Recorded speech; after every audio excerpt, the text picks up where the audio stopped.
Like everyone needs something. We all have a need right now. We all have a want, and we all have different skills and magic. The problem is we all try to be everyone else. So I try to say, I've got the best reach on my podcast. I've released like 5 episodes on my podcast. It's brand new. Yeah. My guest, John Lee Dumas. I launched a second podcast, because I thought, why not? First episode of my second podcast, a 2-hour podcast with Elrod. Yep. So it's, I didn't go and I didn't say, I've got the best reach. I've got the best audience. I went and found what my magic was. And I found what I needed, which is I needed the guests. Yep. So when you find your unique magic and you start to look and say, how can I help and how can I support and how can I build up? Before you know it, they want to come and help and support and build you up too. This is an intro. Intro. Hustle and flow chart with your boy, my boy, Matt Wolf and Joe Fier. Hey. Okay, so I think I have more notes from this episode than almost any episode we've done to date. You and I, we're the same on that. This is ridiculous. This episode is absolutely amazing. Yeah. It's one we've been waiting for a while and did not disappoint at all. Yes. No, this episode we're talking to Gary Henderson. We actually met Gary on ClubHouse, our very first live session. We'll tell the story in the episode, but we met him on ClubHouse and sort of got to chatting off of ClubHouse, and we realized this guy was brilliant and we need to have a deeper dive conversation with him. I am so happy we made this connection, and he was so gracious to join us and literally be an open book around just everything. The guy has helped a lot of names that and a lot of folks that have been let's just say some. Lewis Howes, Dr. Axe, Gabby Bernstein, Michael Hyatt, Ray Higdon, Jeff Walker, Hell Elrod. Yep. Yeah, he is basically the guy that's helped blow those brands up. And, he's in the thick of it. And what he is doing now is really hot and heavy on ClubHouse. Yeah. But you'll hear it's just basically how he shows up in people's lives, relationships, and business, and how he's making these connections. And he's playing the long game, but at the same time, he's doing some big stuff in the short game too. Yeah. So we talk about how he's leveraging ClubHouse and basically everything else. Yeah. Not just ClubHouse, but this stuff applies. ClubHouse is a big chunk of this episode, but he's also publishing a book. So we asked him about that process of how he got connected to the publisher, and because he's publishing it through Hay House. And, so we cover like a lot of ground. We cover how to, connect with influencers. The first few minutes of this chat isn't even about ClubHouse. It's like, hey, how do we get in contact with influencers to get connected with some of these names that we just mentioned? Yeah, you definitely want to listen up and get the notes. But before that, go make sure to also check out Gary.club. That's actually his website. Awesome domain. Gary.club. That's going to get you a bunch of resources from Gary. And there's actually a whole bunch of ClubHouse stuff. So if you're interested in all the details there, go ahead over there. Yep. And also get the action guides of this episode over at flowchartgroup.com. Flowchartgroup.com. We took the notes 2 weeks of this going live. They are free for you. Yes. Go there, plug your email address in there. You also get access to our Facebook group. So you will dig it. Oh, will be great. And just a little quick shout out to Podhacker. Yes. Because this is very related to this conversation, which we bring up, I think, mid-show or so. Yeah. It's a new brand of ours. We are pulling back the curtain on our podcast and business and essentially giving you every little detail, and also bringing people like Gary. I'm sure we'll get Gary on the show there, or on the expert sessions that we do monthly at Podhacker. You're going to want him on there, and where we deep dive personally, deep. Personally deep. You know what? Let's just send it over to Gary, because this conversation is way more coherent than we are right now. That is very true. It's the end of the day, and I'm going to hit stop on this now. Bye-bye. All right, Gary, we're rolling. How you doing, my man? Good to see you. Doing good, guys. Good to see you as well. This is the first time we're seeing you in motion. Usually it's like some still shot with the same headset, I think, on ClubHouse. It is the same headset. It's a slightly different angle. My wife's in that seat today. She's sitting literally right across the computer from me. But it's, it's odd to have video now after I've done so much audio only on ClubHouse. I saw the picture on ClubHouse, and I assumed you were like a pilot, because it looks like a pilot's headset. Everyone did. This is Lewis Howes. This is a headset that Lewis used We all grabbed it. Everyone on the team grabbed the same headset when we worked with Lewis. And I live in an apartment. So I'm on the 4th floor here in San Juan, Puerto Rico. And they were literally jackhammering the 5th floor, like busting up the tile. I couldn't concentrate.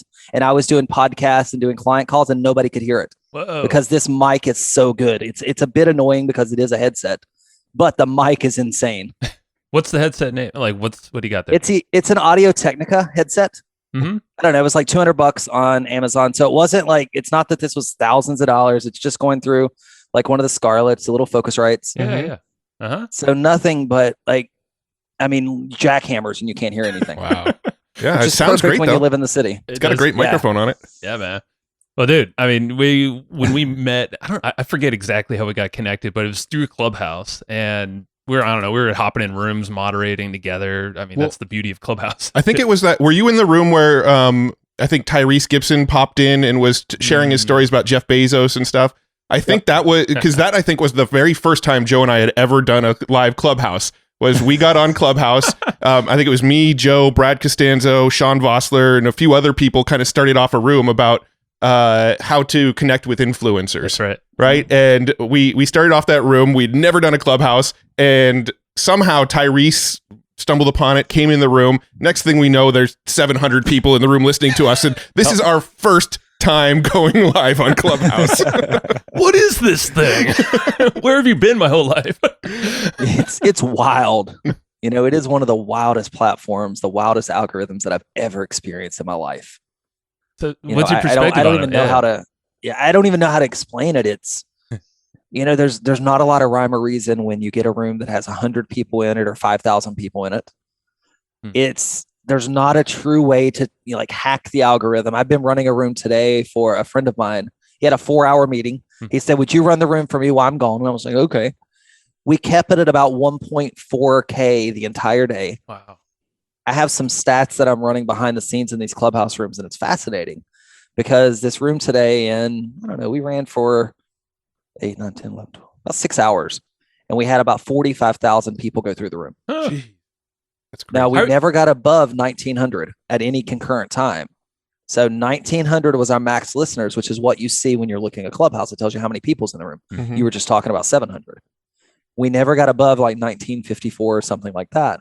But we had over 45,000 people go in and out of the room. The average person stuck and listened for 12 minutes. Wow. How do you So get that tells number? you that bigger number? it's a piece of software called Direcon, Direcon. Okay. It's brand new. There's about 200 people using it. It's $50 a month. And what you do is when you go into the room and you're a mod, so you have the little green bean, you get to moderate the room. You grab the URL and you put it in your desktop in the Direcon dashboard. And when you put it in the dashboard, and I don't know, do you guys screen share here? You can if you want. Oh, I don't know. For the audio, it might not be the best. But Yeah. I mean, I think most people listen on audio. So yeah. Well, I'll show you and I'll talk through it really quickly because I do know you're doing a little bit of video, but it ends up looking just like this. So it tells you how many average time listen for your room, your stickiness for the room, how many speakers came in and out of the room, the total number of listeners, the max number of listeners, the duration of time. This room that I'm talking about has been running for 7 hours and 1 minute. Max number of listeners is 1,962. We've had 44,005 total listeners come through the room. We've had a total listen time of 10,321 hours and 40 minutes. And this is just today. The average person listened for 14 minutes. Stickiness was 3.32%. Obviously, this room's been going for hours. Not many people can stick around for hours. And then when it's done, it will tell us how many speakers came on stage. Wow. Wow. So, and then beyond that, they're actually building a database of your entire listening audience and telling you who your most popular listeners are. Ooh, So I can see like this person, Joe, he's listened in 6 of my rooms and he's listened for 10 hours and 22 minutes in rooms where I've been on stage. So those are your followers. And so you're No, knowing. these are just people in the room, just in the audience listening. Got it. And it's tracking every person that's in a room when I'm on stage as a speaker, not necessarily using my share of voice, but just physically having the microphone privileges to be able to speak. And it's tracking that this person, Joe, has been in 6 of the rooms where I've had the privilege to speak. And he's actually stayed in the audience or been in that room, whether he's been on stage or in the audience or any capacity, for 10 hours and 22 minutes listening to me. Wow. Or listening to rooms that I've been listening to too. So now I know that this person, Joe, would be an amazing person to probably reach out to. He probably has a lot of the same thoughts that I have. He's probably engaging in the same types of conversations. He may be an ideal client. I may be an ideal client of his. I can go look at who's he engaging with on Instagram. I could do one-off market research. So all of this cool stuff on one piece of software that's $50 a month. Dude, that's the first time we've heard of that. Yeah, and and I know you all like to get into some tactical stuff and some in the weeds and stuff like that. So that's awesome. It's fun to talk about that stuff sometimes. Well, I do want to talk about ClubHouse, and I want to talk about connecting with influencers and launches and all of the stuff that's your specialty. But I also want to kind of go back a little bit and let your audience hear your story a little bit. So, you've worked with guys like Lewis Howes and Gabby Bernstein and Michael Hyatt and just some really, really big name in our industry, some big name influencers in the sort of marketing world. How did you get into this? Where'd you start? It's kind of funny. So I had an agency that I was running in 2009, 10, 11, and 12. And I wanted to be on stage at this event called Blue Glass. Mm-hmm. And it was ran by Lauren Baker, which Lauren's one of the founders of Search Engine Journal, Greg Bozer, and Chris Winfield, which Chris and his fiance now, Jen, own Super Connector Media. Mm-hmm. So I went to Blue Glass. I was like, man, this is an awesome event. It's epic. And I went. And I went and I was an attendee, and then I applied to speak. And then I went to the second one as an attendee and I applied to speak. So then I said, well, I'm just going to go create my own. So I did. I created my own event called ID 2013. I ran it in 2013. We ran it in South Beach, and I just went all out. I spent about 120 grand in 2 days. Wow. I had attendees in the audience like Community Coffee, Kohler, all these big corporate brands. My speakers were people like Rand Fishkin, Peter Shankman, Michael King. Blue Glass happened to fold during that time. So Lauren Baker and Greg Bozer came to my event to speak on my stage. They did a tell-all about the fold of Blue Glass and what went wrong as they were partners in the company and how they expanded too quickly and then collapsed. So it was an epic event. And I got invited to some big stages at that point in time and big opportunities. I got invited to come in and pitch NBC Universal, Community Coffee, and Dollywood. And I was shortlisted or won all three of those accounts. And I subsequently lost all three of those accounts because I was running about a 10-man team. And they would not hand the $250 million digital budget from Community Coffee to a little 10-man team in South Carolina. Every single one of those companies offered to hire me. And I wouldn't take a job. So that happened, and I started to experience that. And then I had one client that represented about 30% of my income. And every year, come January, it was a hotel chain. And they would look at me, and we had some discrepancies in our billing. They wouldn't pay a couple invoices throughout the year. And we would go to reconcile everything. And they would say, well, I'd say, well, you owe me 20 grand. And they would say, well, you got a choice. We're going to either pay you the 30 grand we're paying you this month, or we're going to pay you the 20 grand that we owe you from last year, but we're going to cancel our contract. And I was held hostage. And I said, I'm done. So I hired, well, I didn't hire. I actually take this back. I entered into a relationship with a business coach. Her name was Suzanne Evans. She taught me a super valuable lesson, and she said I needed a package. I didn't have one. I didn't know I needed one. So I read the book by Blair Enns that said that the world doesn't need another generalized design firm. What the world needs is a specialist. So I read that book, or I read a paragraph or two out of that book. I built a package. And then she said, and by the way, I need traffic. Okay, I can do traffic.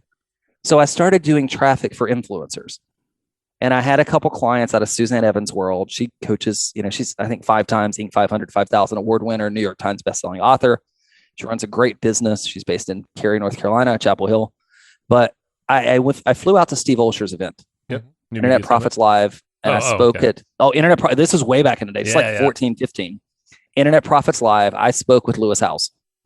And Lewis had his partner or his friend or his roommate, Caesar, with him. And it was Matt's first month in the company. And I looked at Lewis, and I met Lewis. He was introduced through Maston Kipp. I met Lewis, and I said, you got a choice, man. You can either invest a year of your time and energy in training the agency you just hired, or you can fire them and hire me. And we hugged it out. We did not work together. And about a month later, I got a call and said, hey, we'd like to work with you. And I learned that if I could get myself in the right room, I knew what I was doing. I understood it. I could build the relationships. So a couple of months later, I got the call to get on the phone with Eben Pagan. So I got on the phone with Eben, and he was selling the first MetaMind. I paid my $3,000 and I went to MetaMind. And at that event, I met Jeff Walker. And I said, Jeff, you can either pay someone to learn how to do it or you can hire me. And I ended up joining Jeff's mastermind, and and it just dominoes from there. But every chance, it was basically I would get an opportunity, I would deliver on exactly what I said I would deliver on, and then they would introduce me to someone else. And then I would deliver on exactly what I said I would deliver on, and then they would introduce me to someone else. So much so that, whenever we did a book for one of my clients back in 2016, and the CEO of Hay House, Reed Tracy, calls me and he's like, Gary, how'd you do this? We hit number 9 of all books on Amazon 6 months before we published on a book about aromatherapy. I love it. And I didn't have a trick. All I did was I had an audience of people waiting to buy a book about aromatherapy. So that's it. So I don't have marketing tricks. I'm not the sexiest marketer in the world. I don't have all these black hat ninja tricks. I just know how to align an audience with an offer and get people to do what we need them to do. Yeah. Well, it sounds like on the sort of influencer front, one of the questions, one of the rabbit holes we wanted to go down was, how do we connect with influencers and, get on their radar? But it sounds like your story was the answer to that question. Just get in the room with them, invest, get to know the people you need to get to know, and just be in the room. It sounds like. Ask. Everybody needs something. Everyone needs something. We all have a need right now. We all have a want, and we all have different skills and magic. The problem is we all try to be everyone else. So I try to say, I've got the best reach on my podcast. Well, I've released 5 episodes on my podcast. It's brand new. Yeah. My guest, John Lee Dumas. I launched a second podcast because I thought, why not? First episode of my second podcast, a 2-hour podcast with Elrod. Yep. So it's, I didn't go and I didn't say, I've got the best reach. I've got the best audience. I went and found what my magic was. And I found what I needed, which is I needed the guests. Yep. So when you find your unique magic and you start to look and say, how can I help and how can I support and how can I build up? Before you know it, they want to come and help and support and build you up too. Yeah. And if they don't, someone else will, and it'll be okay, because I totally believe the energy we throw out into the world is the energy that we get back from someone. It doesn't have to be the same person we're serving and building up. Maybe they needed to be built up and somebody else will come build us up later. Yeah.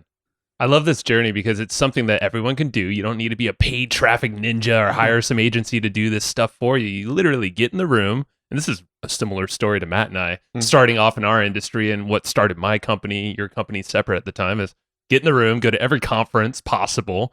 And sometimes we didn't even pay for it, just hang out in the bar. But our goal is at least the one I always had in my mind, I'm going to make at least break even from this trip in my time out there. And like you said, you deliver. And then you just rinse and repeat, get the referral network going. And then it's not magic. It's just you do the work and be consistent with it. Yeah, and you listen to people. When I got Peter Shankman to come and speak. So Peter Shankman founded Haro. Help a reporter out. Big company. This was back in the day. So this was 2013 when Peter Shankman was Haro. This isn't Peter Shankman today in 2021. This is Peter Shankman 2013. He had a baby. I got him to come and speak at my event. He's the only speaker I paid. And I only paid him $5,000 because he had a baby. But I found what he wanted.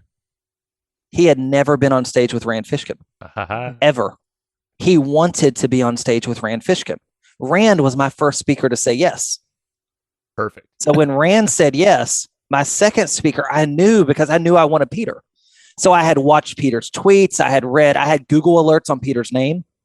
I knew what Peter was asking. I knew the questions he was typing into the search engines, because I knew where he would land, or if he would go to, Quora or whatever was out at that point in time, or if he was tweeting a certain question. One of Peter's famous stories is Morton showing up at the airport with a steak for him because he tweeted he'd like to have a steak. That's amazing. Right. Super cool story. Well, I went to Peter and I said, Peter, I know you have a child coming. I'm having this event and I have an amazing opportunity for you. Well, I didn't say I need you to come and speak. I said, I have an opportunity for you. Well, what's my opportunity, Gary? I can put you on stage with Rand Fishkin and I'll give you the open mic to talk about the future of social media. I'll share that video with you one day. It's insane. Please. But Peter said yes. And then he said, but I got a kid, and we figured out the math and all this stuff. It worked. And he flew in, he did his event, and he flew right back out. But I found what he wanted. I didn't make it about me. I made it about Peter. How do I set Peter up to be successful? Well, you know what happened on ClubHouse one day? I wanted to run a room. So I got out to Peter and I said, hey, Peter, you want to come into ClubHouse and run a room? Sure, Gary, I'd love to. I brought Peter Shankman right back into ClubHouse. The new creator coins. I don't know if you guys have seen those, the rally coins. Like Bomani has a coin. It's a new creator crypto coin on the Ethereum network. Oh, no, I haven't seen that yet. Well, Peter Shankman has a creator coin. I wanted a creator coin. There's only 59 people right now that have one. I will have one next week. That's awesome. Because I went to Peter and I said, Peter, can you help me by putting me on the short list with the founders of the creator coin so I can get a creator coin? I've kept that relationship intact for 8 years because I've never needed to use it. And I made it about Peter. How can I help Peter? How can I help Peter? I have 50,000 followers-ish on ClubHouse. Peter doesn't. So what happens when I come in the room? I bring my following. I help Peter. So how do I help that person? So when you go to someone, any influencer you want to work with, you have to spend the time and energy to figure out what they want and what they need right now. And when you figure out what they want and what they need, and you're able to solve that problem, it doesn't have to be that you solved it.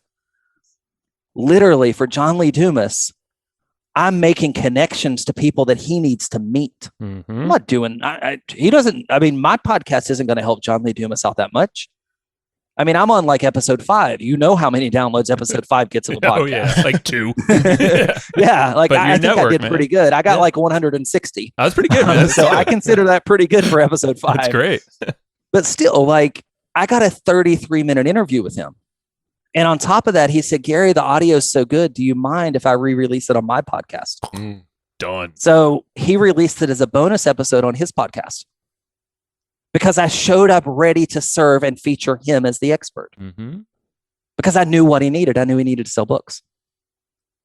So when you don't know their need, or let's say you have a connection for 8 years or so, how do you keep that connection, or how do you keep yourself top of mind? And like, do you have, and obviously you're always listening, I'm imagining, but are you texting? I mean, obviously there's a million ways to do this, and ClubHouse is probably a lot easier now. How do you stay top of mind? It's remembering one thing. So do you know the name Derek Halpern from Social Triggers? Definitely. You know Derek? Okay, so I have a story about Derek. Derek taught me a very valuable lesson one day. He taught me how to do an introduction. And I've kept this lesson with me forever and ever. I was actually teaching this lesson in a room. I launched a room on ClubHouse the other day and I had about 75 people in the room. And it was, who do I need to meet? That was the title of the room. Derek's in the audience. I didn't think anybody could hear my voice because random people start popping on stage. Random people start leaving. I brought someone up just to see if they could hear me. And then I start telling the story about Derek. And what he did is one day I made an introduction to Derek and I thought I was doing the best thing in the world. I thought it was going to be the perfect introduction between Derek and this person. And Derek honored the introduction because he honored me. And he taught me that you never, ever, ever make a blind introduction to someone because you don't know where that person's at. You don't know if they're available. You don't know the relationship. You don't know their past history. I start telling the story. Derek raises his hand.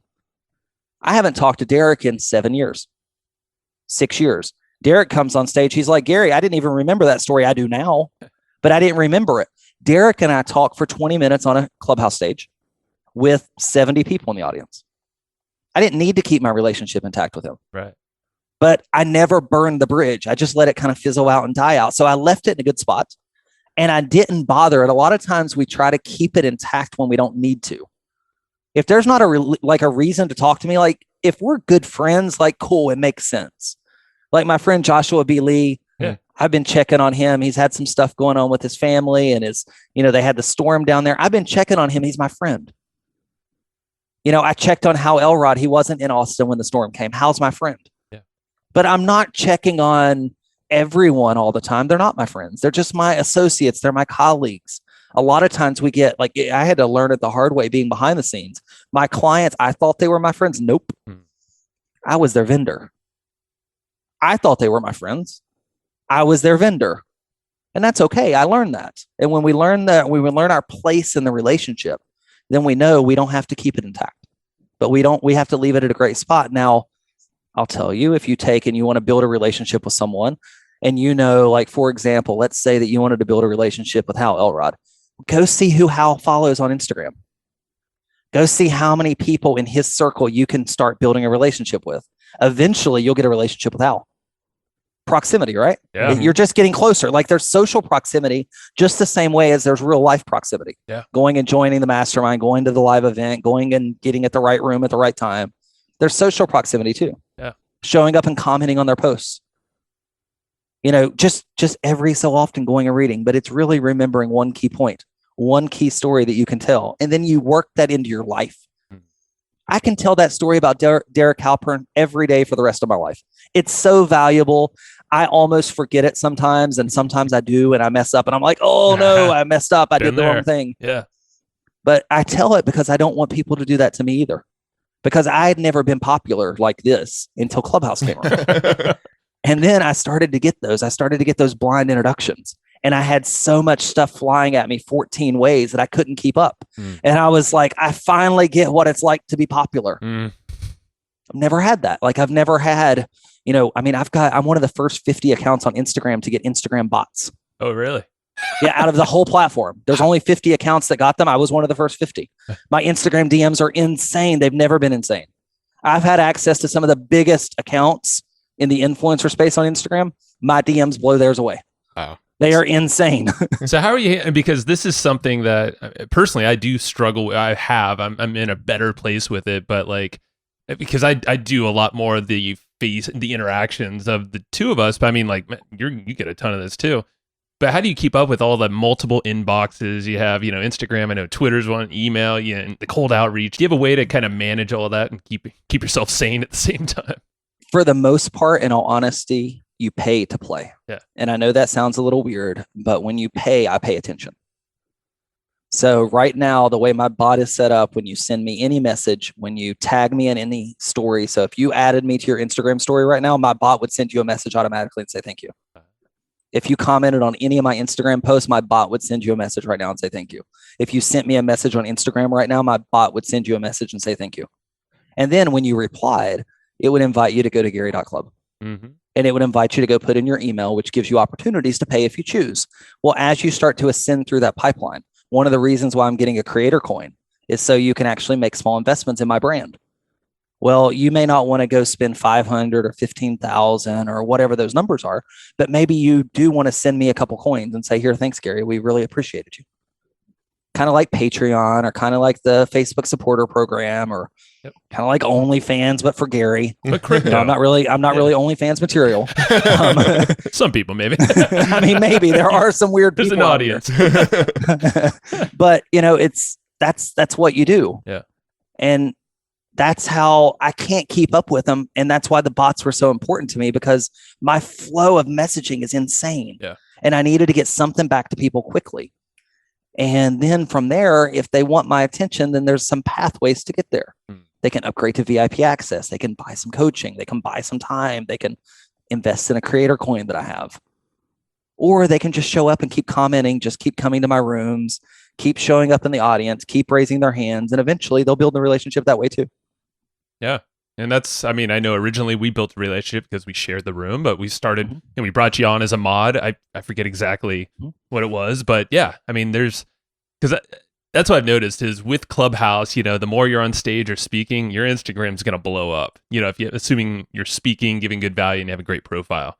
But it's like, you can't neglect that inbox as well, because that's an extension of, what you do. Obviously a bot. You can. Yeah. I was going to say you can if you do it right. So right now, everyone can put some FAQs in their Instagram. So there's a way you can put 4 quick buttons that someone can click a button. There's 4 choices. And then when someone goes to message you, they can choose one of these 4 options, which makes it somewhat easier, right? Because now you're narrowing their choices a little bit. And most people, in all honesty, will just click the button because they don't want to type. They want it to be easy too. Well, my button says, would you like to get the free ClubHouse guide? Well, the button says, can I have your free ClubHouse guide, Gary? Well, cool. They hit that button. It sends me that message. This was before I had the bot. Instagram also has something called saved replies. Yep. Well, my saved reply said, most definitely. I would love to send you that. And by the way, you can go do this, this, and this, and gave them a couple more steps. So yes, I did have to physically reply, but now I got 80% of the people typing the same message to me. And 80% of the people got the 1-click reply back. Brilliant. And then I got the bots in place, and now it's automated. And that's it. Awesome. And I tell them, but I gave them the invitation. If you want more direct access to Gary, go here. Huh? So I told them very clearly, you don't get direct access to Gary on Instagram. Yeah. That's big. That's not where I'm not serving you. Like someone said the other day, they said, so if I want access, I got to wire you this much money. I said, no, I'll give you free coaching all day long on ClubHouse in front of a live audience. I'm not giving you free coaching in my DMs. I think that's a what they're wanting. That's a good distinction because we've talked about it and we're like, does this, and we're just chatting about it, like, does it devalue someone's brand? Like let's say Jesus, my brain is misfiring, but any influencer that's on there. John Assaraf is a buddy of ours, and he was in Mastermind the other day, and he's like on there all the time. And some people are like, oh, well, why would I join his mastermind if I could just get him all the time here? But to your point, you're totally right. It's free. That's just the entryway right there. It's the land grab. It's the attention, thing, catalyst that then pushes them down the pipe there. You pay for access. And when you're giving away a lot for free, when you have a big, and I've never had this, I've had it for my clients. I've never had it personally. I made $2.5 million off of 27 clients in annual revenue. That was consulting revenue. So I didn't need thousands of clients to go make $2.5 million. I needed 27 of them. Yeah. It's really easy to find 27 people to pay you the kind of money. Like that's not that hard, knowing what I know, knowing what you know, and knowing what our listeners know here. But it's really hard to go get 10,000 people to pay you $500. Yep. That's really difficult. So I had to figure out that differently. So when you flip the model and you start serving for free and you monetize at a lower price point, then the expectation for that access goes up. So now so in January, I ran a test. So we're recording this in February. I have no clue when you'll publish this live, but in January of 2021, I ran a test. I had 4 people pay in full for an annual program that's north of $10,000 without ever getting on the phone with me. And I met them on ClubHouse. Love it, man. All they did was hear me talk, hear me coach, hear my voice, follow me around at their own pace. I was serving a lot. I was in there. And then I would get messages that would say, client, how do I invest? I'd write them back and I'd say 500 or 15,000. I'll take the 15,000. Where do I send the money? Boom. 4 people. And I ran a test. That's it. I just wanted to run a test and say, if I do this, will I get this result? If then, because I got a book to write. I'm writing a 44,000 word book and I've got a manuscript due in 2 months. I got a lot of work to do. I just needed to run a test. So I ran a test. I ran a test. It worked. Now I know I can start to grow it back slowly. I'm not going to go in at the same rate I was going in because I have a different goal today. And I think that's a big problem that a lot of people have is they set multiple expectations and you can't serve 2 masters. Right. When you go into these ClubHouse rooms or when you're on Instagram or you have your podcast or your newsletter or whatever you have, what's my goal for this? What's my expectation? And if I set the right expectation, I can go get that result, but I can't get everything. That's a big distinction because on ClubHouse, people just, I know for us, our perception are like, oh my God, Gary's like always on here. But obviously there's a plan that you have these bumpers, you have an agenda there. And there's a good reason why you're on there, but you can't do it all. You can't be a master podcast or all these things and expect to always live on ClubHouse. And I see a lot of people stressing out, like, I got to be on ClubHouse or I got to be there all the time. FOMO. We had that for a little bit back in December when we popped in there. But this is, I think, perfect timing for a lot of folks to hear who are just getting into ClubHouse because we're hearing a lot of folks just kind of spread thin and almost anxious because they're going to miss out on something. I got to be in there. You're not, we're talking 10 million users. Like, let's just be real. We talked about, and John Lee Dumas is quite public with this. He gets, I have no clue how many you guys get, but he gets 1.4 million downloads per month on his podcast. He's pretty public about all of his numbers. We're not there yet, but he's pretty public on all of his numbers. He's one of the most transparent people that I know. He gets over 1/10 of the entire user base of ClubHouse downloading his podcast every single month. You could get on ClubHouse 5 years from now and not miss the boat. Right. There are people today that are getting on YouTube. They're not missing the boat. The lady, and I forget her name, but she read the poem at the presidential inauguration. And she grew to so many million, 2 million followers or something on Instagram. Like that. Yeah. She didn't miss the boat. She got 2 million followers. There's people today, right now, that have I mean, Lewis Howes has a hell of a podcast. I don't think he has 2 million followers on Instagram like that. He definitely didn't get them that same day like she did. There's plenty of opportunity when you become relevant. Now, if you're just trying to get in to get vanity metrics and say, I want to get them quick and easy and cheap, and then sure, maybe, you know, I missed the opportunity. Bomani, the icon, he's at 3.1 million. Like he hit the opportunity on the head. Yeah. Swan Sit, I think she's topping 2 million. She hit the opportunity on the head. She's the former VP of digital for Nike. Oh, all right. So she hit the opportunity on the head. So some people like that, John Lee, my friend that's on stage with me a lot, he's at 240,000 followers. He came on the same day as me. He's at 240,000. I'm at 47.4. He grew a lot faster than me. He also has 5 million followers on social media. I don't have close to that. Right. I had like 2,300 on Instagram whenever I started. I mean, you're a perfect case study of literally everything started right. I mean, not everything, but you know, you got in the room, which back to your point, you got it in the room at ClubHouse, but not only you got in the room, you show up in the room, you speak at the room, you start the rooms. Are you usually the one creating the rooms, or are you a mod that hops in? I very rarely create my own rooms because my goal right now is audience. And when you create your own rooms, you got to pull everybody together, and you gotta play politics. I just go to rooms and just go and serve. Yeah. And that's what I did. I live in Puerto Rico.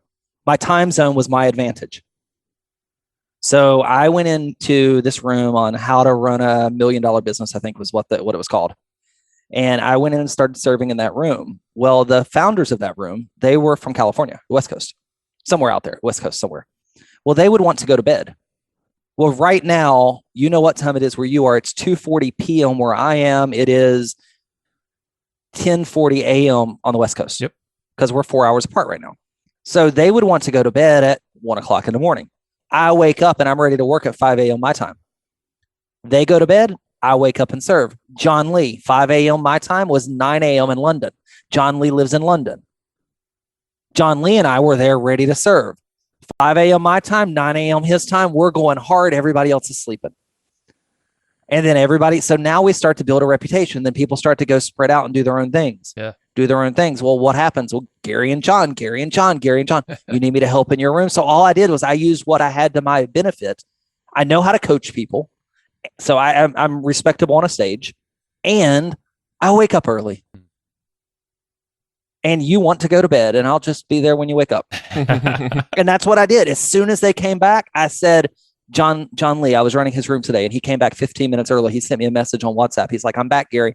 I was like, everyone, John Lee is back. John Lee, I hope you had an amazing meeting, and immediately handed him the microphone. It's his room. I was there to run my role, but I'll tell you, running my role today, I've added over 1,100 followers on ClubHouse today alone. Just by serving my role. So did I get a benefit out of that? 100% I did. Did he get a benefit? 100% he did. We all rose together. What was my role? Like I went into what was the airline that went down? Air Malaysia, the airline that went down. Yep. I was on stage, John Lee, the CEO of Air Malaysia, me. Whoa. We had 6,000 people in the room. I recorded the whole thing. I didn't speak. I tried to speak, but my audio was all messed up and it didn't even sound right. But I didn't speak. I was busy on client calls. I was there to help my buddy.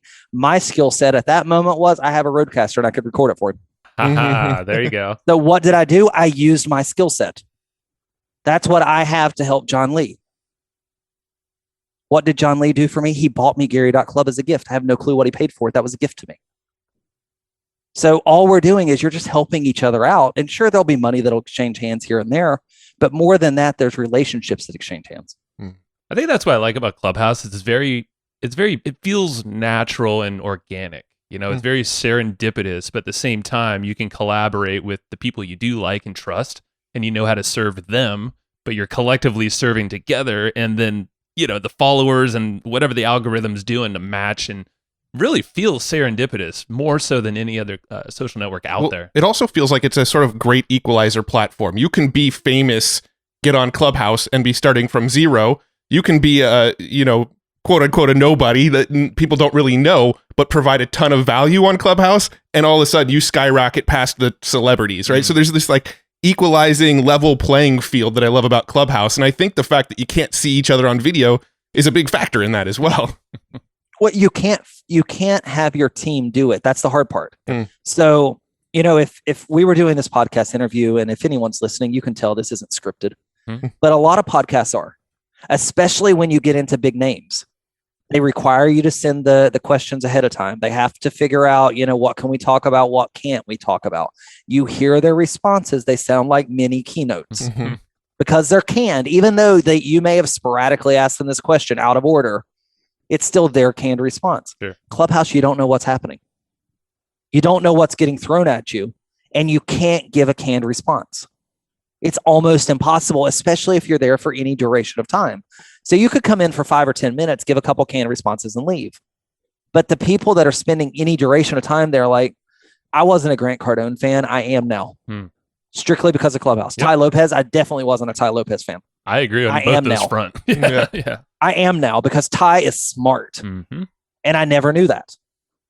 Because that's not the perception they played on social media. Because when we get on social media, our team tells us, look like this, film this, put the captions this way, record the audio this way, do your YouTube video this way, post this. Most of these people don't even have a clue what's been posted on their social media. It's true. They're just doing, and they're like, oh, I got 10,000 followers today. Wow, good job, team. Yay. Yep. Well, did you like that motivational quote? What did we talk about? Well, it's because it can all be faked or phoned in. You can't phone in Clubhouse. Yeah. I think Instagram is phoned in the most, and that's where I know that honestly, for a while, I think it was Instagram that kind of made me just like, screw social media, man. Like, this doesn't feel like a connection anymore. And I know that was the whole point. And then bam, Clubhouse came around. I was like, oh shit, this is cool. It's different. It takes a lot of time if you let it take a lot of time of your day. But at the end of the day, man, I mean, there's so many ways to benefit from it or benefit others, by giving value. And you can almost like practice the muscle. That's what we found. It's like, it's an amazing testing ground to maybe lob an idea out there. Maybe it's a new webinar or just a speech that you're going to give, and maybe you work out the kinks, get feedback, work out the butterflies if you're nervous about the topic or whatever. Have you found similar things there? Oh, 100%. I test everything there. I learned the other day that this is, I guess you have mostly a US audience, so I can say this. I test all your bits there. If you have a UK audience, evidently you're not supposed to test your bits. That's not proper in the UK, I've been told. But in the US world, we test our bits there. And that's what you should be doing. Yeah. What you should do is you should use Clubhouse as your prime testing ground. At any given point in time, you can get an audience of a couple hundred people live that will engage with you every single moment. Yeah. So what you do is you go to Clubhouse and you test and you test and you practice and you practice and you practice your lines and you bring people on stage. Give me your question. Give me your question. What are you doing? You're writing down every single question. What are you going to do with every question they ask you? Go produce a YouTube video. Go produce a Facebook video. Go produce Instagram posts. Go produce blog content, because that's what your ideal clients want. And then go push ads to them. Set up your Instagram remarketing pixel. Push all of your Clubhouse people over to Instagram. What happens then? Now you have a Facebook audience right there, right? Yep. We got a Facebook audience. Trigger a lookalike audience. Now you've got 2.1 million people in the United States that look just like your Clubhouse followers. Damn. What do you serve them? You serve them the same damn thing that you just told 100 people in Clubhouse, but now you go tell 2 million people that. Because you're using the power of impact, the power of social media to take what you're testing, those bits you just tested on Clubhouse, to leverage them in a big, big way in YouTube, on your blog, on a podcast, on Instagram, on Facebook, wherever you go play. Yeah.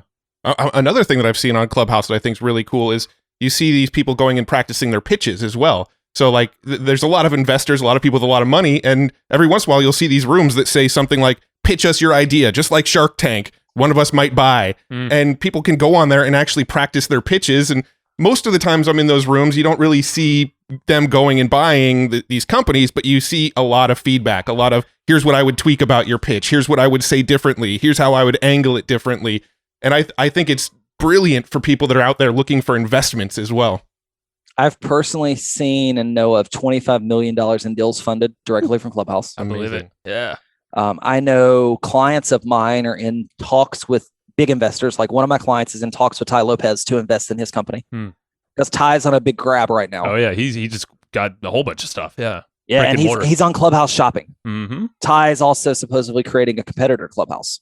So he's on Clubhouse investigating too. Is he on Spaces at Twitter? I'm just kidding.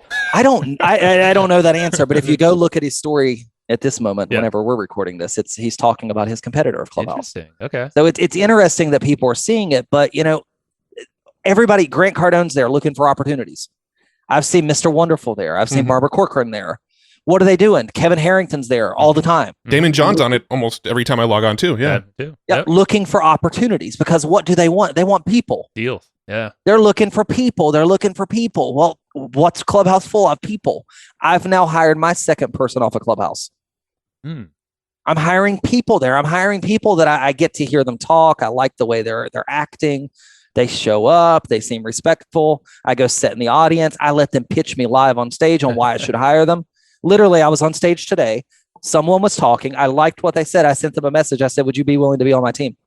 I said, I need 20 hours a week right now, but I want to consume your company and bring it full time in my company soon. They said, I don't want to run my company anymore. I'd love to do it.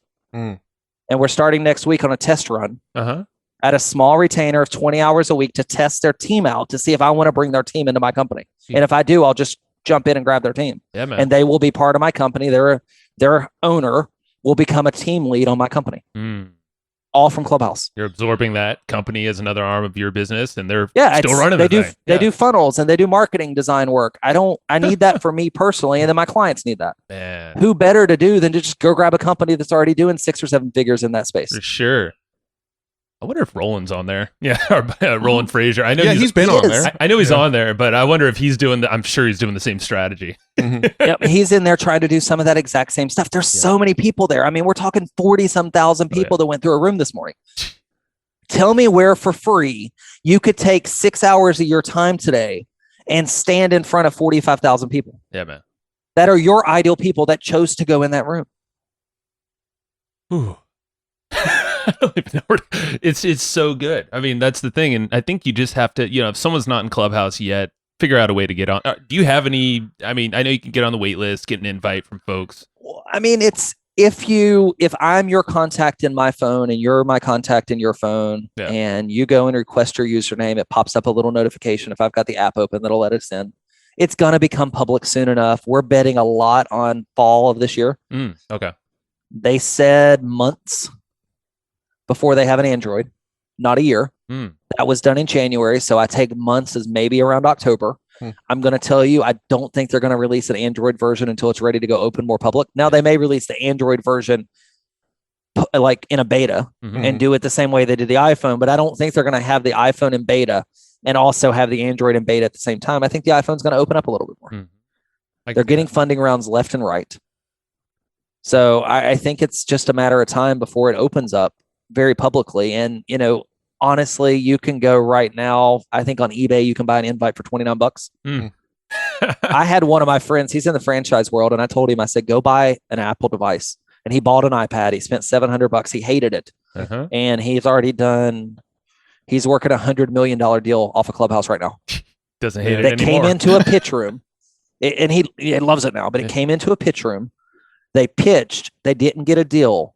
He saw something in the opportunity and he knew he could connect the dots offline and he took it offline. And now he's in the middle of $100 million deal directly from Clubhouse. That's it. Show up. So even if you can't get on stage, you can sit in the audience and just listen and just say, Sally and George need to meet. Let's go connect Sally and George. I'm going to put myself in the middle of Sally and George. How can I put myself in the middle of Sally and George? Well, I heard Sally speak and I heard George speak. I'm going to introduce them. I'm going to build a little one-on-one relationship and make an introduction. I'm going to plop myself right in the middle of that. And they're going to go do great things together. And they're going to remember that I'm the person who made that introduction for them. Think about starting all over again. That would be the approach. You literally need no skills other than showing up, listening, and figuring out a little creatively connecting the dots. It's kind of like, it reminds me of Jay Abraham, like referral. He's just figuring out all these different ways to connect. You can literally exercise that muscle multiple times a day, every day, whenever you want. Yeah. I've literally connected with people on Clubhouse by just sitting in the room, not being on stage, listening, and then just going and hitting them up on DM on Instagram saying, hey, I heard you ask this question. The answer they gave was okay, but here's a really cool article that I think will take you even deeper on that answer. And just being of value in the DMs off of Clubhouse. And it's opened up conversations. I've gone back and forth. I've sent them links to podcasts. Next thing you know, we're growing in other areas outside of Clubhouse. Yeah, it's great. Running podcast rooms in Clubhouse is a great idea too. Mm-hmm. So recording a podcast live in Clubhouse, because you never know who's going to show up. Yeah, that's true. So you run a little room and you put a topic around it. Like today, we're going to talk about Facebook ads, and you email a bunch of people and you say, stop by and I might bring you up. Mm-hmm. And all of a sudden you have a podcast episode with 10 guests that are all random, that all come on stage. It's all recorded. It's all live, and it goes and it's released on a podcast. We got ourselves a Rodecaster Pro right in front of us. So Awesome. I think we got everything we need to record. Just like the opportunities there, because getting, I've booked podcast guests from there. So like Myron Golden was one that I really wanted to talk to. I think Myron's phenomenal. I think he's telling a case study right now. He did $500,000 in the first 30 days on Clubhouse and selling his high ticket product. But I met Myron on Clubhouse. I kept engaging with him. I stalked him. Every room he went in, I went in. Yeah. Myron would talk. I would go right behind him. Man, that was great, Myron. Let me tell you this story. Man, that was great, Myron. And then I reached out and said, hey, Myron, would you be on my podcast? Sure, Gary, I'd love to. He never, ever once asked. And then like Dennis Yu. Mm-hmm. I don't know if you know Dennis. Yeah. Very well. But Dennis Yu. Well, I asked Dennis, I was going to launch my podcast like 2 years ago. Asked him 2 years ago to be on it. And I got the, sorry, we're too busy. Yep. He went and found that email and replied to it when he saw me on Clubhouse and said, Gary, now I think I should do this. Dennis is a smart Michael man. Stelzner. Yeah, Michael Stelzner from Social Media Examiner, same thing. I got the thanks, but no thanks. Mm-hmm. Heard me on Clubhouse, flipped around and said, when would you like me on your podcast? Yeah, buddy. Oh, Never once asked my listener metrics, never once asked anything, my promotional plan, never once did anything. Just heard me speak.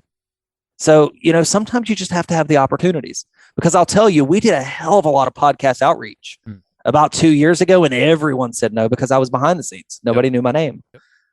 Now that I have an equal playing field and I have a stage I can go speak on like Clubhouse, which you can too, or anyone can too, then you can start to have people hear your voice, which is what you truly want them to hear, because then they get to know you, they build a relationship with you, and the doors open up in a huge way.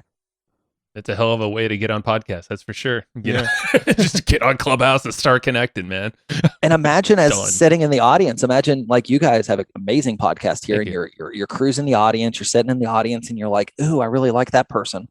You actually have the listener stats. You have all the metrics. You have everything to actually be like when you ask somebody, they're like, "Yes, please." Yeah. Like it's well, like for you us, get the it's yes kind easy. of we have a lot of the buddies, all their friends. Yep. I mean, that's kind of the common thing. They're like, oh, well, I got to join my crew. Cool.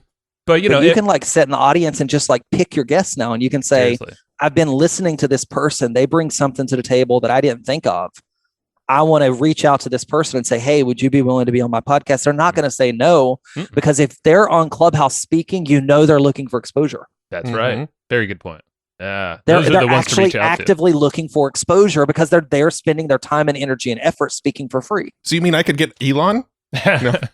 He might be an You extreme never know. example. You never know. Yeah, that is true. I mean, he's on our list of our Dream 100, so we're still shooting for it. Right. Well, how could you get him? Well, he's going to, at some point in time, want to play a big game in Clubhouse. Mm-hmm. The people who have big audiences in Clubhouse, they're going to get on stage. Yeah. I'm getting on stage with someone that is worth $4.5 billion. And the way I'm getting on stage is because of my audience and my following. And I'm a co-mod doing the welcome party for someone worth $4.5 billion. So Because of my following, because of my relationship.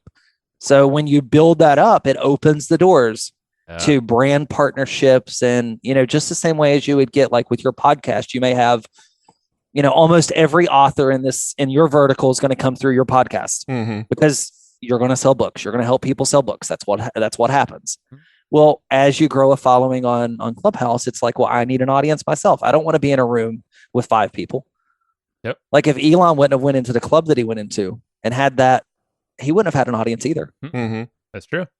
Well, if he would have just went on and created his account and launched his first room, the Welcome Elon Musk room, nobody would have showed up because nobody would have known it was him and it was real. He had to coordinate a little bit. He had to put the pieces together. He had to go in the right club. He had to get the right audience, the right press behind it. Yeah. Bill Gates was on there last night. Same thing. He was on last night at 9:00 Eastern. I saw, one of the very first rooms I went to as well was with Naval Ravikant was in the room. And, we know his brother Kamal, and they were both in there along with some guys from Apple. And for a while, it was like 20 people in the room. I was like, this is fucking crazy. Yeah. And he's a guy that, he'll never go on podcasts. He's only on Twitter, but he said straight up, this is my platform, ClubHouse. Yep. I know he's also an investor. So little biased probably, but the fact that he's saying that and he's talking about his perspective, I'm like, where else are you going to get this kind of brain, like literally freely giving, and you can ask him questions if you wish. Yeah. 20 people. The other night, like Billie Jean and Perry and a bunch of those guys were on stage. It was about 10 of them. They talked for 4 hours. Never once brought anyone up to the stage. There was 1,500 people in the room listening. I mean, think about that. Like, those fly on the wall conversations. It's what a podcast is. That's right. Like the three of us, we're having this amazing conversation that we're both like high energy, super into, we're loving. And at some point in time in the future, a lot of people are going to get to hear this. Yeah. That's what ClubHouse is. We could just have a conversation live, and we could have a group of people listening right now live to whatever we're talking about, and they will stay because they're entertained. Just the same reason why they stay and listen to your podcast, because they're entertained. Well, we should do a ding room together on podcasting sometime and then bring the joy out. You should. Live. Like, we're talking about doing some cool rooms. Like, once I can get my schedule down, whenever new podcast release, like bringing, like, imagine if the three of us, like, you drop the podcast, we schedule it whatever week the podcast comes out, and we schedule a Q&A. That's exactly what we thought. We haven't done it yet, but you might be the very first guy we hit up for that. And happy to do that. Happy to like have you take that and do it with everyone. Like, why not? You're spending your time and effort and energy getting me on your podcast. Like, why not do as much as you can to bring it all together and promote it and leverage it and grow with it, and all these great things that are here to come. It's smart for me. It gets me a better use out of my time with you. It gets you a better use out of your time with me. Grows all of our stuff. Yeah, I was just talking to someone on an influencer marketing stage, and they said, that the smartest influencer companies, they come to you and get the shout out, but they get you to pay. They pay you for your content that they own the rights to. So then, like, this female shop or this male shop, East Bay, whatever it is, Under Armour, if they sent me a bunch of merchandise to post, they would actually own the rights to that post and imagery. So they could use me in any ad I wanted on their website. That's good for me too. I know there's rights in that if you're at a certain level as a model. I'm obviously not. But if I'm shouted out on one of the things I'm trying to play when my book comes out, I want to get shouted out on the GoDaddy website. Imagine me on the homepage of GoDaddy. Heck yeah. like that would be huge. Mm-hmm. So, you know, looking at this and saying, okay, well, now we've got a podcast with Gary Henderson or a podcast with Hal Elrod or a podcast with Lewis Howes. How can we use this at the different points in time? How can we use our relationship and bring in our best of and put together some epic stages in ClubHouse and bring in some of our friends that have been our very best episodes and push those again really big and bring those into ClubHouse and curate some really epic spaces that no one else can touch. Yeah, it's so and you have that because you have the access to all those guests and all those relationships there. You have a podcast family. That's it. Absolutely. And that's how we see it too, because we do keep connecting. I mean, what better way can we all share in this together and grow together? And it could be, I mean, any podcaster can do this also, obviously, but this is so cool, man. Yeah, I want to talk real quickly before we wrap up about your book. I'm curious how the deal came about. So you're publishing your book on Hay House. How did that all come about? How did they approach you, or did you approach them? What's the story there? Well, so I know Reed. I met Reed in Jeff Walker's mastermind. So Reed Tracy's the CEO of Hay House. And at the time I was having a beer with Reed and I said, hey, have you ever thought about publishing a book on aromatherapy? And he said, well, we have. We're kind of looking for an author. And I said, I got the perfect author for you. And we just delivered. And then multiple clients of mine over the years have published with Hay House and we've always delivered for them. So I got the reputation with Reed as when Gary works on a book from a marketing side, he's going to deliver. So I got into ClubHouse. I got my account on the 24th. I got active on the 27th. On, I think the 9th of January, I sent Reed an email. I said, hey, Reed, hope you're doing well, buddy. I hadn't talked to you in a little while. Like to talk to you about this new app, ClubHouse. Think there needs to be a book on it. I'd like to talk to you about it. He wrote me back and he said, sure, Gary, let's get on a Zoom call. So I scheduled a 30-minute Zoom, no book proposal, no outline. I just looked dead in the camera and said, There's this new app. It's really fire. I think it's going to be amazing. I think there needs to be a business book about it. It's underlying human psychology relationships, because that's what ClubHouse is. Yes, it's social media, and I get that, but there's another component here that's very unique, and we need to write a book about that. And he said, Gary Hayhouse would love to have a book about that, and we'd love for you to be the author. I said, well, that'd be cool. And we kind of just like ended the call there. And then I got an email back that I got a 5-figure book advance. I didn't even know that because I didn't care. Right. Like, I just wanted to write. I know what a book does. Yeah. Mm-hmm.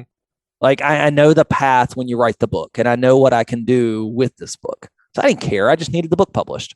I didn't want to self-publish. Nothing against self-publishing. There's a lot of great things for self-publishing, but I didn't want to. I had been very, very careful to not pigeonhole myself platform. Mm-hmm. But I believe I had some conversations with Pete from Mashable, the founder of Mashable, and he covered Twitter when it launched, and he talked about the signals for ClubHouse are way stronger than Twitter. I don't think it's a bad platform to attach to right now. I got 10 years. I turned 40 this year. I turned 40 in July. I want to be done as much as I can by the time I'm 50. Yeah, man. So I think ClubHouse is going to be here for 10 years. I really do. Or something like a ClubHouse. I don't think ClubHouse is going to go anywhere. I think there's too many signals coming in. I think if everybody else goes and does something else, that's okay. I don't care if there's Twitter spaces. I don't care if Facebook copies or Instagram copies. I think ClubHouse is going to have its own space. I think there's a true group of people who love the fact that there's no video. And it is truly drop in. And it is totally acceptable to be at the beach or say, I got to mute you and flush my toilet or whatever you need to do. It's acceptable. And when you start throwing in other components to it, it eliminates that accessibility, like video and stuff like that. So I told Reed I'd love to write it. I am working with a team of writers, and we're moving fast. We approved our writer team. We have a manuscript due on the 23rd of April, 2021. And our goal is to have the book on the shelves the 12th of October, 2021, which is super light speed. And my big goal, I thought it was big. Everyone else tells me it's small. My big goal is to sell 50,000 books week one.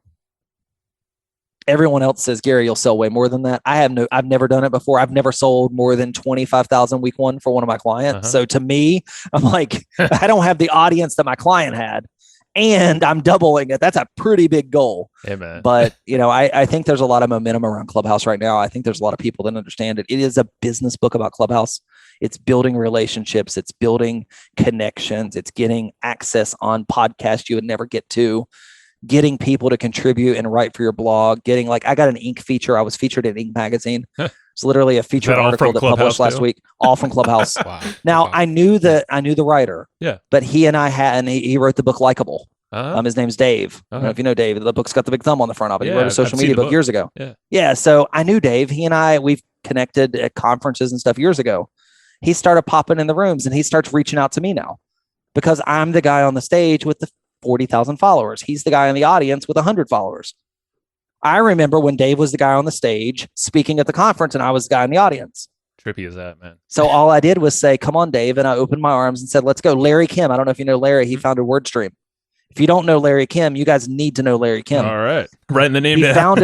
He founded WordStream. Have you ever heard of WordStream? Oh, yeah. Yeah. So he founded that. That was his company. He sold it for $150 million. Okay.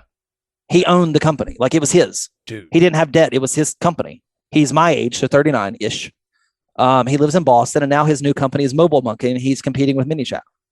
I've seen Mobile Monkey too. Have you? Yeah. So Mobile Monkey is Larry Kim, the unicorn strategy that was really popular on Facebook ads. That's his. He's brilliant. Well, Larry Kim did the same thing. He reached out to me. He spoke at my event back in 2013. He reached out to me and he said, Gary, I see you're really big on ClubHouse. Can you help me expand my audience on ClubHouse? Larry, man, I'd love to help you do that. You know what Larry did? Larry made sure that I was one of the first 50 people to apply to Instagram to get access to the bots. So now I have Instagram bots. You know what all my clients want? Instagram bots. You know what I'm doing for all my clients? Charging. All the ones that qualify? No. I'm just helping them get Instagram bots. Because Larry wants to bring key accounts on. So I own or have access to accounts with key influencers. I'm helping everyone out. You know what Larry's getting right now? About 10,000 emails opting in for Mobile Monkey every single week organically. You know who's sending out an email for my book when it publishes? Larry Kim. Larry. And he's already committed to be all in on publishing it. Like he says, Gary, I'll go all in for you. So delayed gratification. I'm not asking for anything right now. I'm pushing it out. I know where I'm going. I know I have a book release. I know I'm writing a book. I want that book to impact a lot of people. I sold 700 books for one of my clients in November of 2020. And we did $700,000 worth of revenue in 29 days off of 700 books sold. I can only imagine the revenue that'll be made when I sell 50,000 books. And I didn't say if, I said when. It's when. No, it definitely is when. And I think it's going to be way quicker than everyone thinks. And probably any other influencer you've worked with. This is magical. I like it because it's timeless. You know, you can apply everything you're saying right now and remove ClubHouse and apply it to life, you know?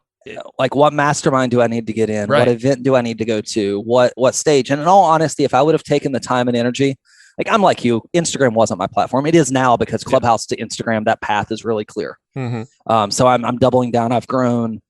I was at 2.3K followers at the start of this year. Right now I'm at 15.6, all organic, all from ClubHouse. Oh, yeah. So I've grown like 5X my Instagram following.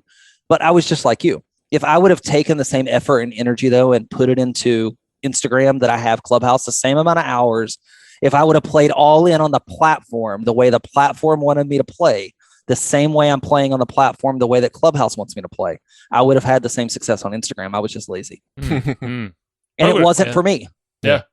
I don't feel comfortable. Like I don't love my picture taken all the time. You don't want to do little selfies? Yeah. Like I did a Reels video though. We're almost to top 4,000. I'm dancing, me and my wife and my 2 kids. It's on Instagram. It's on my Reels. It's my first one. And we're just getting ready to top 4,000 views on that. So I did do that and I'm going to do more of those. Yeah. But I would have never played all in if it wasn't for ClubHouse. Well, and I didn't find a TikTok's platform that I felt next on comfortable. Yeah. I'm just kidding. It is. I got the video. I'm going to put it on TikTok. You might as well. I guess. Repurpose. Yeah. I mean, I'm just telling you guys, like I went all in on, I have a fan club. I've never had a fan club. I've done over $20,000 in revenue and people joining my fan club so far this year. We're recording this in February, just for reference. Yeah, exactly. Yeah, and I haven't sold it. Basically, like I did 20,000 the first 30 days of the year because I did a test. So I said, can I get people to pay $500 to join my fan club? Well, hot damn, I can. Like, sure. It's wild to me. Like people are like, do you have merch? Do you have this? Do you have this? I can get some merch. Like Damon John printing some shirts with your face on. The shirts with the microphone. I got the logo. Yeah. I got my own logo. It's all set. It's Gary Club. It looks like a nightclub. It's amazing. Like Damon John's team reached out and they're like, can we sign you to our speaker bureau? Wow. And I'm like, well, let me breathe for a minute and then no, because I'm going to write a book and my speaker fees are going to go way up. So let's not sign anything yet. Let me get the book done. Yeah, let's talk in November or so. Huh? Yeah, let's delayed gratification. I can't really speak anywhere right now anyway. There's a global pandemic. Why would you want to? I mean, right. There's a global pandemic and I've got 1,500 people live on ClubHouse at any point in time I want to talk. That's true. Yeah. So I'll delay it. And then when my book comes out and I sell 50,000 copies and I'm one of the most requested keynote speakers, then I can put my feet out. Do you know what the title of the book's going to be yet? And if you I do, have no clue. Oh, okay. If you did, you might not even be able to tell us anyway. So probably true. I wish I did. I have no clue. They asked me, the Hay House team, they said, Gary, what's the title of the book? I said, will you tell me when you figure it out? I suck at titling stuff. I just love the way you approach all of these things. You're not doing a damn book and all these different things that a traditional, author would do with a publisher, speaker. I mean, everything is just completely just. I'm a marketer. Yeah, you are. I'm a marketer. I market. So do I need to write a book? Sure. It's my audio and I have a team and they're going to do it all and it'll all be laid down. I have hours of audio that I got to put down for them, but I'm a marketer. My job is to sell books. That's an author's job, is to sell books. It's not an author's job to write the book. It's an author's job to sell the book. Reed Tracy taught me, you know what, the best way, and he taught me this years ago, the best way to get someone to buy your book is to get someone to read your book. What am I doing? I'm extending my book digitally because I want people reading my book. I don't want to sell 50,000 copies. My big goal is 1 million copies. I want it translated like I welcomed 700 people. I spoke Chinese the other day on ClubHouse. No joke. I said, welcome and Happy New Year because it was Chinese New Year. Yeah. And I was taught by people on stage how to speak Chinese. I spoke Chinese to 700 people. You know why? Because my book will get translated to Chinese. Dang right. I want them to buy my book in Chinese. because I know where it goes. I know who it'll help. I know where it'll position me. I'm a marketer. That's what I am. It's what I do. It's what I've done for every one of my clients. I'm just now going to write a book in the process. Yeah, a smart marketer at that. Yeah. You're not just a marketer. Yeah. Oh my God. You're doing things that 90% of marketers probably wouldn't do. So, well, yeah. I mean, you have a plan. That's the thing. It's not like you're just haphazardly doing this, but I like the fact that you're framing things. Seems like a consistent thing maybe is this is a test. I'm going to run this test for this specific period of time. To others, it might seem like Gary's always living on ClubHouse. What the hell is he doing with his life? Oh, guess what? He's got a plan. He's playing the time zone thing. Like you said, there's a plan behind the man. Well, they all perked up whenever I got to announce my book deal because everybody else was thinking about maybe I should write a book. I went and got the book deal, but I had the plan. What did I pitch? I didn't pitch I had the biggest following. All I pitched was to my friend Reed that I had a relationship with. I said, I should write your business book. He knows I'm a marketer. He knows what I can do. He's been in the same room with me many times. Who better to write? I've never asked him to write a book. Trust. Yeah. Yeah. It was like, who better? Well, I didn't need to go to him and say, I have the biggest following on ClubHouse. All I needed to say was, I know how to write the book on ClubHouse. He said, sure you do, Gary. So my friends got way bigger followings, but I had to shift for a minute and I had to go and make sure my book was ready. And I got my book deal because ClubHouse isn't going away in March or April or May. I don't need to sprint right now. It's a marathon. And when the book hits the shelves in October, I'll be in my own little way, like the poet that did the reading at the inauguration. I will have so much traffic from outside of ClubHouse coming in looking for me because I wrote the business book on ClubHouse. So now my angle is switched. Who do I partner with? Who can help me reach my goal of selling 50,000 books? Who can I go serve right now? How can I deposit so much money into the bank for all of these people in such a big way that when I come back with a little ask, then they would love to promote my book? So that's what I do now every day. This is infectious.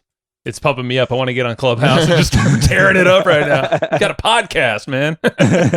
But you're right, man. I mean, it's really exciting because we have a brand we're actually about to release, time of this recording, next week. And it's all around podcasting. Pod Hacker is the name. And our goal is to, go ClubHouse, go strong on ClubHouse. We've already done it kind of haphazardly, but now with that as a plan to funnel into something like that or some other stuff. I mean, there's no better way right now to, I think, put a brand newly out into the world like that. Get the right people. I agree with you 100%. ClubHouse is a perfect opportunity to go do that. Yeah, brother. For sure. Well, wrapping up here, is there anywhere else you want people to go check out? The book's coming out in October. Gary.club. Is that the fan club? Yeah, that's the best place to get access to me. Our corporate website is digitalmarketing.org. We write a lot about digital marketing. We rank for pretty much anything to do with influencer marketing, personality brands, stuff like that. That's a ton of free content. Direct access to me is at gary.club. Sweet. And get the, I know you have a ClubHouse guide that's super helpful too. I think it's at gary.club. So get your hands on that. Yeah, it's good. Most definitely. All right, brother. Thank you so much for your time. Appreciate you. Dude. Hey, all right. So I'm just going to start this by saying, dude. You already started it by saying, dude. Dude, I did start that way, but get the action guides. So I'm talking to the listeners at this point, not you. These action guides from Gary. Fine. Guys, I'm just going to go home. You should. Sit right where you're at, right in your home. No, get the action guides. So flowchartgroup.com.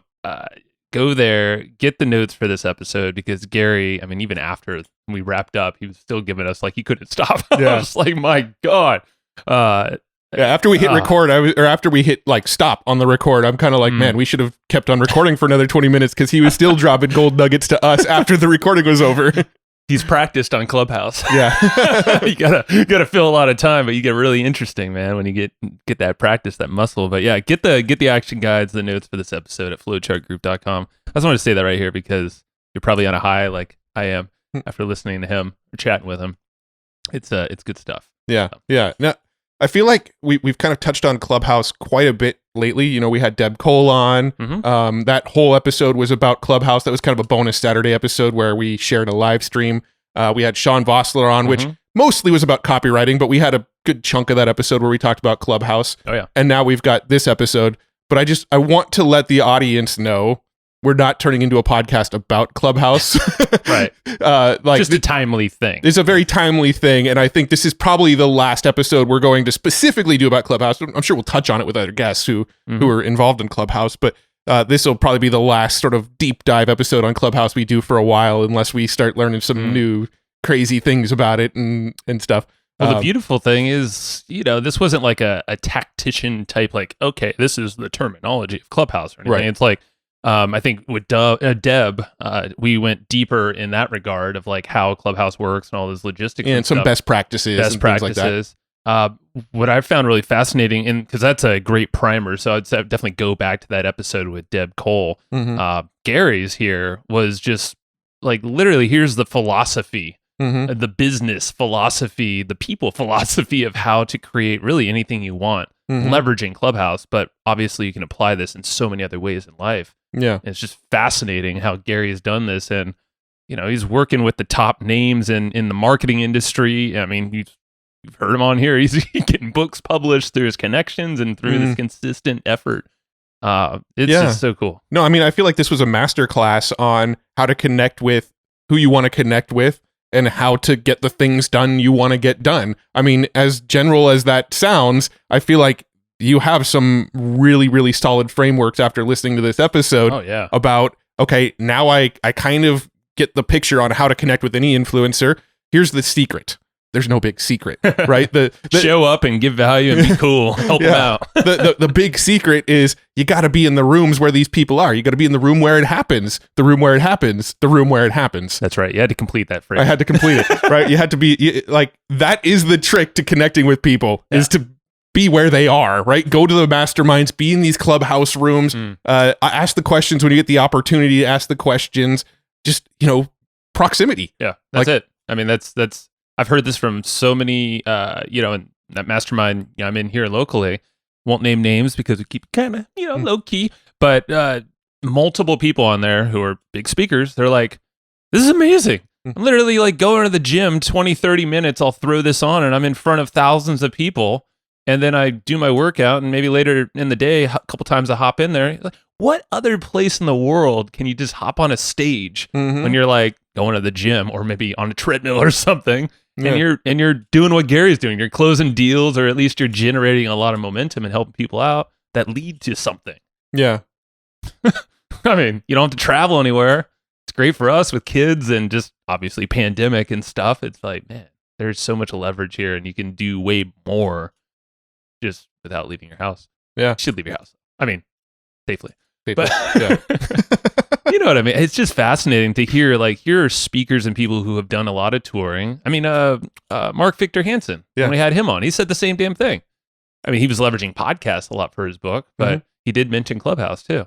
And that guy's a speaker. He's traveled the world, I don't know how many years, know? And he was like, yeah, this is pretty good because I can be all over the world every single day in front of new audiences. So, yeah. And Gary, he's probably the best person to possibly have the ClubHouse conversation with, because he is somebody that I think you and I personally watched his rise from brand new on ClubHouse to, holy shit, where did this guy come from? He's like one of the biggest names on ClubHouse now, at least in the marketing sphere. Yeah. Right. And it's like, he even said like he got on around the 24th or so. So he literally got on ClubHouse pretty like close. December-ish. Yeah, in December-ish, that's it sounded when we like. got on. Yeah. I don't think he said the 24th. He didn't say the month, but he also said stuff started happening in January. So I just kind of, I'm assuming. I think you're right. Yeah. But we got on in December. Like I think the first day I ever used it was December 24th, Christmas Eve. I was like day before. Yeah, I think you got on a day before I did. And, Gary Henderson got on right around the same time. I think the first couple rooms that we were in the same rooms with Gary. So we like connected, that's how we kind of connected, was some of these early rooms. We all had the similar follower counts, probably sub 100 followers on that first day. Right. And little party hats on. And he just totally embraced the platform and went, I found my place. I found like the social media platform that is for me. Yeah. And we just watched this meteoric rise of Gary. And luckily, I think I reached out to him and was talking to him in some of the back channels before this sort of meteoric rise. So I connected with him before the bots and all the before there was bots on Instagram and before he had 40,000 followers. You know, I was connecting with him back when we were reaching the hundreds of followers, and that's how we connected. And so this podcast has actually been kind of a few months in the making. We had to reschedule once, and some other stuff popped up, but. Probably for the better, honestly, because he had better stats and experience. And we got to learn about that tool DireCon. Like, holy shit! Like this. Check out YouTube if you're just listening to this. Well, you would be because this isn't published on YouTube. Go to YouTube, hustleandflowchart.tv. We'll get you there and look for Gary on the show. And either as a clip or in the full episode, you could see the screenshot or, him sharing his screen and reading those numbers. But that platform is insane. I don't know how they're getting that data and all that stuff, but it's a lot of data that you would never get from any other platform. That's for damn sure, like a social media platform. Yeah. No, it's really cool. And I think just learning about that tool, like, damn, like that's going to make that's going to quantify our time on ClubHouse, right? I think one of our big issues with ClubHouse is like, man, we spent so many hours on here. We've been in so many rooms. I feel like we're wasting our time. Like that's a lot of talk around ClubHouse. It's like, man, you just get sucked in and spend so many hours. Well, if you can actually quantify that and go, okay, yeah, I did spend 3 hours on ClubHouse today, but look, I gained hundreds of new followers. My Instagram account grew here. People listen to me for, 500 hours combined today. Like, okay, now that waste of time on ClubHouse doesn't feel like such a waste of time anymore. Not at all. And even if you don't have a product or anything, like Gary didn't have any of that stuff. He had, he has his agency, his company. But at the end of the day, if he wasn't in there with that intention to let's go sell some shit, like you heard what his intention is. It's long game. And it just happened to be that all these things kind of fall in place. It's like when we had Guy Kawasaki on the show, which hasn't come out yet. Come out yet, but just a little hint. Being lucky is kind of part of it, showing up and being around in the space, in the room where it happens. Yeah. Room where it happens. Okay. Had to, the universe would not be happy with me if I completed that statement. So, someone's probably like, the hell you guys keep saying? Go watch Hamilton. All right, there you go. But yeah, man, I mean, it's like there's a luck element, but also it's show up and do the damn work, the grit factor and, do what you say you're going to do. Yeah. Well, I'm pretty sure this episode is coming out before Guy. I'm not actually sure. Some of the stuff might get rearranged, but it's funny because I think one of the things we talked to Guy about was ClubHouse. We did talk with him. It wasn't most of the show. There's like maybe a 10-minute chunk where we talked about ClubHouse. But one of the things that Guy said, which is kind of funny after hearing this conversation, is nobody's figured out how to monetize ClubHouse. But, there are some people that are figuring it out. He's not in the marketing space primarily. Yeah. And Gary is. We are. And it is interesting because you go to the Silicon Valley folks, which, Guy is more of or is, and they're not doing this kind of thing. Like that whole conversation when I was in this room with Naval and Kamal Ravikant and some other ones, they were talking about this exact thing. They're like, it's so interesting. The marketing room is doing a completely different thing than the original users of ClubHouse were ever using this social media platform as. Yeah, for sure. Fascinating stuff. And you and I even said this right when the call was over is, man, we could have had a 3-hour Joe Rogan style call with Gary Henderson. Like we could have kept on going. We liked talking to him so much and he was such a good storyteller and he had so many like resources and, cool stories from his past. And like, we could have just kept on going. So I wouldn't be surprised if this wasn't our last episode we ever did with Gary Henderson, but I would be surprised if our next episode with Gary Henderson wasn't also streamed somewhere like ClubHouse. I was going to say, well, at a minimum, we're gonna aim to do a Q&A session with Gary per his suggestion on the podcast. So we'll figure that out. But I would say keep a lookout in email or community or somewhere around the time this thing goes live. We'll try to schedule something with him. You know what's funny? I don't think Gary ever actually said what his handle was on ClubHouse. Look up Gary Henderson on ClubHouse. Yeah. Well, I guess if you go to Gary.club, I think he's probably got the details there as well. So. Yeah, go to Gary.club for sure. A lot of great resources. I mean, by now you probably know this guy's full of value.